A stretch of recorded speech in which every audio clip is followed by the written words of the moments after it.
ചേട്ടന്മാര് വൈകിട്ട് ഉണങ്ങി നീച്ചപ്പോൾ ഇക്കൊരു മൂകം എന്താണെന്നറിയണ്ടേ.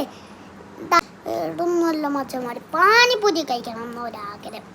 അപ്പം ഞാൻ നേരെ ചെന്ന് അമ്മയത്തോന്ന് പറഞ്ഞു. അമ്മ പോകാമെന്ന് പറഞ്ഞിട്ട് ഞാൻ പതിപ്പിട്ടു. എന്നിട്ട് അച്ഛൻ വരുന്നത് വേറെ കാത്തിരുന്നു. അച്ഛൻ വന്നപ്പോൾ ഞങ്ങൾ നേരെ പോയി. തമിഴ്നാട്ടിൽ ഒരു പ്രേര് അടിച്ചിട്ട് ഒരു ബോർഡ് വെച്ചിട്ടുണ്ട്. അതിലൊരു പണി പാടിയാ അവർക്ക് പാനിപൂരി മാറിയിട്ട് പാനിപൂരിയാന്ന് അവിടെ എഴുതി വെച്ചിക്കണേ. പാമ്പ് ഇടാൻ പോകുന്നത് പോലെ ഞാൻ കഴിച്ചെടുത്തു. ഒരു പ്രാവശ്യം ഞാൻ ഫുള്ള് വായിലിട്ടു, പൊട്ടി വീണു. എന്നിട്ട് അടുത്തത് മെല്ലുള്ളൂ കഴിച്ചേ. ഇവിടെ മലയാളി ചേട്ടന്മാരായിട്ട് പാനിപ്പൂരി ഉണ്ടാക്കുന്നത്, അതുകൊണ്ട് ബെസ്റ്റായിട്ട് ഇവിടുത്തെയാണ് ഇഷ്ടം. അപ്പോൾ എല്ലാവരും ലൈക്കും സബ്സ്ക്രൈബ് ബെൽ ബട്ടനൊക്കെ അടിക്കുക. ചാച്ചാ. അപ്പം ഞാൻ പാനിപ്പൂരി തിന്നിട്ടെ. ചാച്ചാ.